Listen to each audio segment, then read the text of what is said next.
ಶ್ರೀ ಗಣಪತಿ ಶಾರದಾ ಗುರುಭ್ಯೋ ನಮಃ. ವಸುದೇವ ಸುತಂ ದೇವಂ ಕಂಸಚಾಣೂರ ಮರ್ದನಂ ದೇವಕಿ ಪರಮಾನಂದಂ ಕೃಷ್ಣಂ ವಂದೇ ಜಗದ್ಗುರುಂ. ಶ್ರೋತೃಗಳಿಗೆ ಶ್ರೀಮದ್ ಭಾಗವತದ ಷಷ್ಠ ಸ್ಕಂದದಲ್ಲಿ ದೇವತೆಗಳು ದಧೀಚಿ ಮಹರ್ಷಿಗಳ ಅಸ್ಥಿಗಳಿಂದ ವಜ್ರಾಯುಧವನ್ನು ನಿರ್ಮಿಸಿಕೊಂಡು ವೃತ್ರನ ಸೇನೆಯನ್ನು ಆಕ್ರಮಿಸಿದುದು ಎಂಬ 10ನೆಯ ಅಧ್ಯಾಯಕ್ಕೆ ಸ್ವಾಗತ. ಶ್ರೀ ಶುಕ ಮಹರ್ಷಿಗಳು ಹೇಳುತ್ತಾರೆ, ಇಂದ್ರಮೇವಂ ಸಮಾದಿಶ್ಯ ಭಗವಾನ್ ವಿಶ್ವಭಾವನಃ ಪಶ್ಯತಾಮನಿವೇಶಾಣ ತತ್ರೇವಾಂತರ್ದಧೇ ಹರಿಹಿ. ಪರೀಕ್ಷಿತ ಮಹಾರಾಜ, ಇಡೀ ವಿಶ್ವಕ್ಕೆ ಸೃಷ್ಟಿಕರ್ತನಾಗಿ ಜೀವನಪ್ರದನಾದ ಶ್ರೀ ಭಗವಂತನಾದ ಶ್ರೀಹರಿಯು ಇಂದ್ರಾದಿಗಳಿಗೆ ಹೀಗೆ ಆದೇಶವನ್ನು ನೀಡಿ ದೇವತೆಗಳು ನೋಡುತ್ತಿರುವಂತೆಯೇ ಅಲ್ಲಿಯೇ ಅಂತರ್ಧಾನ ಹೊಂದಿದನು. ಅನಂತರ ದೇವತೆಗಳು ದಧೀಚಿ ಮಹರ್ಷಿಗಳ ಬಳಿಗೆ ಹೋಗಿ ಶ್ರೀ ಭಗವಂತನು ಆದೇಶ ನೀಡಿದ್ದರ ಪ್ರಕಾರ ಅವರನ್ನು ಬೇಡಿದರು. ಆ ಪ್ರಾರ್ಥನೆಯನ್ನು ಕೇಳಿ ಮಹರ್ಷಿಗಳಿಗೆ ಆನಂದವಾಯಿತು. ಅವರು ನಗುತ್ತಾ ದೇವತೆಗಳಿಗೆ ಹೀಗೆಂದರು, ಎಲೈ ದೇವತೆಗಳೇ, ಪ್ರಾಣಿಗಳಿಗೆ ಸಾಯುವ ಸಮಯದಲ್ಲಿ ಎಷ್ಟು ಕಷ್ಟವಾಗುವುದು ಎನ್ನುವುದು ಬಹುಶಃ ನಿಮಗೆ ಗೊತ್ತಿಲ್ಲವೆಂದು ಕಾಣುತ್ತದೆ. ಪ್ರಜ್ಞೆ ಇರುವವರೆಗೂ ಅವು ಅತ್ಯಂತವಾಗಿ ಪೀಡೆಯನ್ನು ಅನುಭವಿಸುತ್ತಾ ಕಡೆಗೆ ಮೂರ್ಛೆ ಹೋಗಿಬಿಡುವವು. ಜಗತ್ತಿನಲ್ಲಿ ಬದುಕಿರಬೇಕೆಂದು ಬಯಸುವ ಜೀವಿಗಳಿಗೆ ಶರೀರವೆಂಬುದು ಅತ್ಯಂತ ಅಮೂಲ್ಯವೂ ಪ್ರಿಯತಮವೂ ಅಭೀಷ್ಟವೂ ಆದ ವಸ್ತುವಾಗಿರುತ್ತದೆ. ಹೀಗಿರುವಾಗ ಸ್ವಯಂ ಶ್ರೀ ಭಗವಂತನಾದ ವಿಷ್ಣುವೇ ಜೀವನನ್ನು ಕುರಿತು ನಿನ್ನ ಶರೀರವನ್ನು ಕೊಟ್ಟುಬಿಡು ಎಂದು ಕೇಳಿದರೂ ಕೂಡ ಅದನ್ನು ಕೊಡುವಂತಹ ಸಾಹಸವನ್ನು ಯಾವ ಪ್ರಾಣಿಯೂ ತಾನೇ ಮಾಡೀತು? ದೇವತೆಗಳು ಮಹರ್ಷಿಗಳಿಗೆ ಹೀಗೆ ಉತ್ತರಿಸಿದರು, ಕಿಮ್ನ ತದ್ದುಸ್ತಜಂ ಬ್ರಹ್ಮನ್ ಪುಂಸಾಂ ಭೂತಾನುಕಂಪಿನಾಂ ಭವದ್ವಿಧಾನಾಂ ಮಹತಾಂ ಪುಣ್ಯಶ್ಲೋಕೇಢ್ಯ ಕರ್ಮಣಾಂ ನನು ಸ್ವಾರ್ಥ ಪರೋ ಲೋಕೋ ನವೇದ ಪರಸಂಕಟಂ ಯದಿ ವೇದ ನಯಾಚೇತ ನೇತಿ ನಾಹ ಯದೀಶ್ವರ. ದೊಡ್ಡ ದೊಡ್ಡ ಕೀರ್ತಿಶಾಲಿಗಳಾದ ಮಹಾಪುರುಷರಿಂದಲೂ ಕೂಡ ಹೊಗಳಲ್ಪಡುವ ಔದಾರ್ಯದಿಂದ ಜೀವರಲ್ಲಿ ದಯ ತೋರಿಸುವಂತಹ ಮಹಾತ್ಮರು ಪ್ರಾಣಿಗಳ ಒಳ್ಳೆಯದಕ್ಕೋಸ್ಕರ ಯಾವುದನ್ನು ಬೇಕಾದರೂ ತ್ಯಾಗ ಮಾಡಿಬಿಡುವರು. ಅದಕ್ಕಾಗಿ ಅವರು ನಾವು ಕೊಡುವುದಿಲ್ಲ ಎಂದು ಕೈಬಿಡುವಂತಹ ಪದಾರ್ಥವು ಯಾವುದು ತಾನೇ ಇದ್ದೀತು? ಬ್ರಾಹ್ಮಣೋತ್ತಮರೇ, ಕೊಡು ಎಂದು ಕೇಳುವವರು ಸ್ವಾರ್ಥಿಗಳು ಆಗಿರುತ್ತಾರೆ. ಅವರಿಗೆ ಕೊಡುವವರ ಕಷ್ಟ ಏನೆಂಬುದು ವಿಚಾರ ಮಾಡುವ ಬುದ್ಧಿಯೇ ಇರುವುದಿಲ್ಲ. ಅಷ್ಟು ತಿಳುವಳಿಕೆ ಇದ್ದಿದ್ದರೆ ಅವರು ಬೇಡುವುದಕ್ಕೆ ಹೋಗುತ್ತಿರಲಿಲ್ಲ. ಹಾಗೆಯೇ ಕೊಡುವವನಿಗೂ ಕೂಡ ಬೇಡುವವರ ಕಷ್ಟ ಏನೆಂಬುದು ತಿಳಿಯದು. ಇಲ್ಲದಿದ್ದರೆ ಅವರ ಬಾಯಿಂದ ಇಲ್ಲ ಎಂಬ ಮಾತೆ ಯಾವಾಗಲೂ ಹೊರಡುತ್ತಿರಲಿಲ್ಲ. ಆದ್ದರಿಂದ ನಮ್ಮ ವಿಪತ್ತನ್ನು ತಿಳಿದು ತಾವು ಕೃಪೆಯಿಟ್ಟು ನಮ್ಮ ಬೇಡಿಕೆಯನ್ನು ಈಡೇರಿಸಬೇಕು. ದಧೀಚಿ ಮಹರ್ಷಿಗಳು ಅವರಿಗೆ ಹೀಗೆಂದರು, ದೇವತೆಗಳೇ, ನಿಮ್ಮ ಬಾಯಿಂದ ಧರ್ಮದ ಮಾತುಗಳನ್ನು ಕೇಳುವುದಕ್ಕೋಸ್ಕರವೇ ನಾನು ನಿಮ್ಮ ಬೇಡಿಕೆಯ ಬಗೆಗೆ ಉಪೇಕ್ಷೆಯನ್ನು ತೋರಿದೆನು. ಇದೋ ತೆಗೆದುಕೊಳ್ಳಿರಿ. ನಾನು ನನ್ನ ಪ್ರಿಯವಾದ ಶರೀರವನ್ನು ನಿಮಗೋಸ್ಕರ ಈಗಲೇ ಬಿಟ್ಟು ಬಿಡುತ್ತೇನೆ. ಒಂದಲ್ಲ ಒಂದು ದಿವಸ ಬಿಟ್ಟು ಬಿಡಲೇಬೇಕಾದ ವಸ್ತುವು ತಾನೇ ಈ ಶರೀರವು. ಯೋ ಧ್ರುವೇಣಾತ್ಮನ ನಾಥಾನ ಧರ್ಮಂ ನ ಯಶಃ ಪುಮಾನ್ ಈಹೇತ ಭೂತ ದಯೆಯ ಸಶೋಚ್ಯ ಸ್ಥಾವರೈರಪಿ. ಎಲೈ ದೇವಶಿರೋಮಣಿಗಳೇ, ಅಳಿಯುವ ಸ್ವಭಾವವುಳ್ಳ ಈ ದೇಹವನ್ನು ದುಃಖದಲ್ಲಿರುವ ಪ್ರಾಣಿಗಳ ಮೇಲೆ ದಯತೋರಿ ಯಾವನು ಮುಖ್ಯವಾಗಿ ಧರ್ಮ ಸಂಪಾದನೆಗೋಸ್ಕರವೂ ಮತ್ತು ಗೌಣವಾಗಿ ಕೀರ್ತಿ ಸಂಪಾದನೆಗೋಸ್ಕರವೂ ಬಿಡುವುದಿಲ್ಲವೋ ಆತನು ಗಿಡ ಮರಗಳಿಗಿಂತಲೂ ಕೀಳು ಮಟ್ಟದವನು. ಏತಾವಾನವ್ಯಯೋ ಧರ್ಮ ಪುಣ್ಯ ಶ್ಲೋಕೈರುಪಾಸಿತಃ ಯೋ ಭೂತ ಶೋಕ ಹರ್ಷಾಭ್ಯಾಮಾತ್ಮ ಶೋಚತಿ ಹೃಷ್ಯತಿ. ಪುಣ್ಯವಾದ ಕೀರ್ತಿಯುಳ್ಳ ಬಹಳ ದೊಡ್ಡ ದೊಡ್ಡ ಮಹಾತ್ಮರು ಈ ಅವಿನಾಶಿಯಾದ ಧರ್ಮವನ್ನು ಉಪಾಸನೆ ಮಾಡಿದ್ದಾರೆ. ಆ ಧರ್ಮದ ಸ್ವರೂಪವೇನು ಎಂದರೆ, ಮನುಷ್ಯನು ಯಾವುದೇ ಪ್ರಾಣಿಗೆ ದುಃಖವಾದರೂ ತಾನು ಅದರಿಂದ ದುಃಖಗೊಳ್ಳಬೇಕು. ಯಾವುದೇ ಪ್ರಾಣಿಯು ಸುಖಪಟ್ಟರೂ ಅದರಿಂದ ತಾನು ಸುಖವನ್ನು ಅನುಭವಿಸಬೇಕು ಎಂಬುದಿಷ್ಟೇ.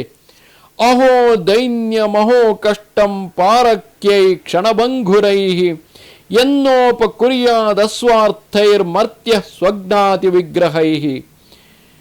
ಜಗತ್ತಿನಲ್ಲಿರುವ ಹಣ, ಮಡದಿ, ಮಕ್ಕಳೇ ಮುಂತಾದ ಸ್ವಜನರು, ಶರೀರ ಇವೇ ಮುಂತಾದ ಎಲ್ಲ ಪದಾರ್ಥಗಳು ಕ್ಷಣಿಕವೇ ಆಗಿವೆ. ಇವು ಯಾವುವು ತನ್ನ ಕೆಲಸಕ್ಕೆ ಬರುವುದಿಲ್ಲ, ಕೊನೆಯಲ್ಲಿ ಇತರರ ಉಪಯೋಗಕ್ಕೆ ಬರುವವು. ಆದರೂ ಅಯ್ಯೋ, ಎಂದಾದರೂ ಒಂದು ದಿನ ಸಾಯಲೇಬೇಕಾಗಿರುವ ಧರ್ಮವುಳ್ಳ ಮನುಷ್ಯನು ಇವುಗಳ ಮೂಲಕ ಪರೋಪಕಾರವನ್ನು ಮಾಡುವುದಿಲ್ಲವಲ್ಲ. ಎಂತಹ ಕಾರ್ಪಣ್ಯದ ವಿಷಯ, ಎಂತಹ ದುಃಖದ ವಿಷಯ ಇದು.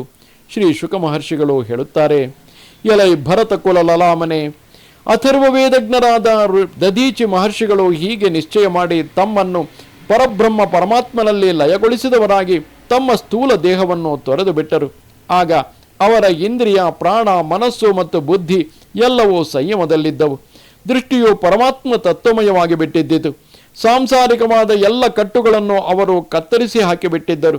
ಅದರಿಂದಲೇ ಅವರು ಶ್ರೀ ಭಗವಂತನಲ್ಲಿ ಅತ್ಯಂತ ಯೋಗವನ್ನು ಹೊಂದಿ ಆತನಲ್ಲಿ ನೆಲೆಗೊಂಡಿದ್ದಾಗ ದೇಹವು ಯಾವಾಗ ಕಳಚಿಕೊಂಡಿತು ಎಂಬುದೇ ಅವರ ಅರಿವಿಗೆ ಬರಲಿಲ್ಲ. ಅನಂತರ ಇಂದ್ರನು ಶ್ರೀ ಭಗವಂತನ ಶಕ್ತಿ ತೇಜಸ್ಸುಗಳಿಂದ ಕೂಡಿದವನಾಗಿ ಬಲ ಪೌರುಷಗಳ ಪರಮಾವಧಿಯನ್ನು ಏರಿದನು. ಆಗ ವಿಶ್ವಕರ್ಮನು ದಧೀಚಿ ಮುನಿಗಳ ಮೂಳೆಗಳಿಂದ ವಜ್ರಾಯುಧವನ್ನು ನಿರ್ಮಿಸಿ ಇಂದ್ರನಿಗೆ ಕೊಟ್ಟನು. ಅದನ್ನು ಕೈಯಲ್ಲಿ ಹಿಡಿದುಕೊಂಡು ಮಹೇಂದ್ರನು ಐರಾವತವನ್ನು ಏರಿದನು. ಅವನೊಡನೆ ಇತರ ದೇವತೆಗಳು ಯುದ್ಧಕ್ಕೆ ಸಿದ್ಧರಾದರು. ದೊಡ್ಡ ದೊಡ್ಡ ಋಷಿ ಮುನಿಗಳು ಇಂದ್ರನನ್ನು ಸ್ತುತಿಸತೊಡಗಿದರು. ಅವೆಲ್ಲದರಿಂದಲೂ ಉತ್ಸಾಹಗೊಂಡ ಇಂದ್ರನು 3 ಲೋಕಗಳನ್ನು ಸಂತೋಷಪಡಿಸುತ್ತಾ ವೃತ್ರಾಸುರನನ್ನು ಸಂಹಾರ ಮಾಡುವುದಾಗಿ ಸಂಕಲ್ಪ ಮಾಡಿ ತನ್ನ ಸರ್ವಶಕ್ತಿಗಳನ್ನು ಸಂಗ್ರಹ ಮಾಡಿಕೊಂಡು ಕ್ರೋಧದಿಂದ ಉದ್ದೀಪಿತನಾಗಿ ಅಂತಕನ ಮೇಲೆ ಎರಗಿದ ಸಾಕ್ಷಾತ್ ರುದ್ರದೇವರಂತೆ ವೃತ್ರಾಸುರನ ಮೇಲೆ ಮುತ್ತಿಗೆ ಹಾಕಿದನು. ವೃತ್ರಾಸುರನು ಕೂಡ ದೈತ್ಯ ಸೇನಾಪತಿಗಳ ದೊಡ್ಡ ಸೈನ್ಯದೊಡನೆ ಶತ್ರುವನ್ನು ಎದುರಿಸಿ ನಿಂತನು. ನರ್ಮದಾ ನದಿಯ ದಡದಲ್ಲಿ ದೇವಾಸುರರ ಭಯಂಕರವಾದ ಯುದ್ಧವು ನಡೆಯಿತು. ಈಗ ನಡೆಯುತ್ತಿರುವ ವೈವಸ್ವತ ಮನ್ವಂತರಕ್ಕೆ ಹಿಂದಿನ ಚತುರ್ಯುಗದ ತ್ರೇತಾಯುಗವು ಆರಂಭವಾದ ಸಮಯದಲ್ಲಿ ಆ ಸಂಗ್ರಾಮವು ನಡೆಯಿತು. ಆಗ ದೇವರಾಜನಾದ ಇಂದ್ರನು ಕೈಯಲ್ಲಿ ವಜ್ರವನ್ನು ಹಿಡಿದು ರುದ್ರರು, ವಸುಗಳು, ಆದಿತ್ಯರು, ಅಶ್ವಿನಿ ದೇವತೆಗಳು, ಪಿತೃಗಣಗಳು, ಅಗ್ನಿಗಳು, ಮರುದೇವತಾ ಗಣಗಳು, ಋಭುದೇವತಾ ಗಣಗಳು, ಸಾಧ್ಯರ ಗಣಗಳು ಮತ್ತು ವಿಶ್ವೇ ದೇವತೆಗಳು ಇವರೇ ಮುಂತಾದವರಿಂದ ಒಡಗೂಡಿ ಮಹಾ ತೇಜಸ್ಸಿನಿಂದ ಬೆಳಗುತ್ತಿದ್ದನು. ವೃತ್ರಾಸುರನೇ ಮುಂತಾದ ದೈತ್ಯರು ಆತನು ಮುಂದೆ ಬರುತ್ತಿರುವುದನ್ನು ಕಂಡು ಮತ್ತು ಕ್ರುದ್ಧರಾದರು. ನಮುಚಿ, ಶಂಬರ, ಅನರ್ವ, ದ್ವಿಮೂರ್ಧ, ಋಷಭ, ಅಂಬರ, ಹಯಗ್ರೀವ, ಶಂಕುಶಿರಸ, ವಿಪ್ರಚಿತ್ತಿ, ಅಯೋಮುಖ, ಪುಲೋಮ, ವೃಷಪರ್ವ, ಪ್ರಹೇತಿ, ಹೇತಿ, ಉತ್ಕಲ, ಸುಮಾಲಿ, ಮಾಲಿ ಇವರೇ ಮುಂತಾದ ಸಾವಿರಾರು ಮಂದಿ ದೈತ್ಯ ದಾನವರು ಮತ್ತು ಯಕ್ಷ ರಾಕ್ಷಸರು ಚಿನ್ನದಿಂದ ಮಾಡಿದ ಆಭರಣ ಉಪಕರಣಗಳಿಂದ ಕೂಡಿ ಯುದ್ಧಕ್ಕೆ ಬಂದು ಇಂದ್ರನ ಸೈನ್ಯವು ಮುಂದಕ್ಕೆ ನುಗ್ಗದಂತೆ ತಡೆಯತೊಡಗಿದರು. ಆಗ ದೇವತೆಗಳ ಸೇನೆಯು ಮೃತ್ಯುವಿಗೂ ಜಯಿಸಲು ಅಸಾಧ್ಯವಾಗಿತ್ತು. ಆದರೂ ಆ ದುರಹಂಕಾರಿಗಳಾದ ಅಸುರರು ಸಿಂಹನಾದಗಳನ್ನು ಮಾಡುತ್ತಾ ಗಾಬರಿಗೊಳ್ಳದೆ ದೇವಸೇನೆಯನ್ನು ಪ್ರಹರಿಸತೊಡಗಿದರು. ಅವರು ಗದೆ, ಪರಿಘ, ಬಾಣ, ಪ್ರಾಸ, ಮುದ್ಗರ, ತೋಮರ, ಶೂಲ, ಗಂಡುಗೊಡಲಿ, ಕತ್ತಿ, ಶತಗ್ನಿ, ಭುಷುಂಡಿ ಇವೇ ಮುಂತಾದ ಶಸ್ತ್ರಗಳ ಮಳೆಯಿಂದ ದೇವತೆಗಳನ್ನು ಎಲ್ಲ ಕಡೆಗಳಿಂದಲೂ ಮುಚ್ಚಿಬಿಟ್ಟರು.